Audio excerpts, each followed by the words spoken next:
جو نصیحت نہیں سنتا اسے ملامت سننی پڑتی ہے۔ کمزور پر رحم نہ کھانے والا طاقتوروں سے مار کھاتا ہے۔ اس کی ہمت پر قربان جو نیک کام اخلاص کے ساتھ کرتا ہے۔ راستے کی پہچان نہ رکھنے والا مسافر بے پر کا پرندہ ہے۔ مال و دولت کی زکوٰۃ نکالتے رہا کرو، اس لیے کہ جب باغبان انگور کی بیکار شاخیں تراش دیتا ہے تو اس پر زیادہ انگور آتا ہے۔ دنیا کمانا ہنر نہیں ہے، اگر ہو سکے تو ایک مرتبہ کسی کا دل جیت لو۔ مطالعہ غم اور اداسی کا بہترین علاج ہے۔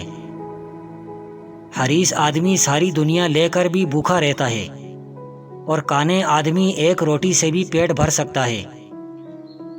نصیحت خواہ دیوار پر ہی کیوں نہ لکھی ہو، اسے اپنے کانوں میں ڈال لو۔ دوست وہ ہے جو پریشان حال کا ہاتھ پریشان حالی و تنگدستی میں پکڑتا ہے۔ بھوک اور مسکینی میں دن گزارنا کسی کمینے کے سامنے ہاتھ پھیلانے سے بہتر ہے۔ رزق کی کمی اور زیادتی دونوں ہی برائی کی طرف لے جاتی ہیں۔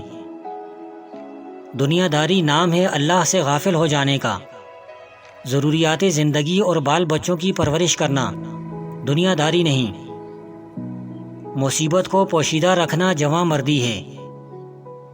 جو کوئی اپنی کمائی سے روٹی کھاتا ہے اسے حاتم تائی کا احسان نہیں لینا پڑتا۔ اچھی عادات کی مالکہ نیک اور پاک دامن عورت اگر فقیر کے گھر میں بھی ہو تو اسے بادشاہ بنا دیتی ہے۔ عقل مند آدمی کوئی بھی بڑا کام کبھی کسی ناتجربہ کار کو نہیں سونپتا۔ بیکار بولنے سے منہ بند رکھنا بہت بہتر ہے۔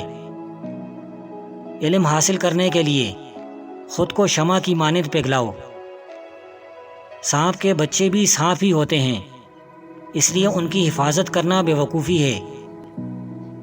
فتنہ انگیز سچائی سے مصلحت آمیز جھوٹ بہتر ہے۔ آہستہ آہستہ مگر مسلسل چلنا کامیابی کی ضمانت ہے۔ بوڑھا ہو جانے پر بچپن کو چھوڑ دو اور ہنسی مذاق و دل لگی جوانوں کے لیے رہنے دو۔ یہ ضروری نہیں جو خوبصورت ہو وہ خوبصیرت بھی ہو۔ کام کی چیز اندر ہوتی ہے، باہر نہیں۔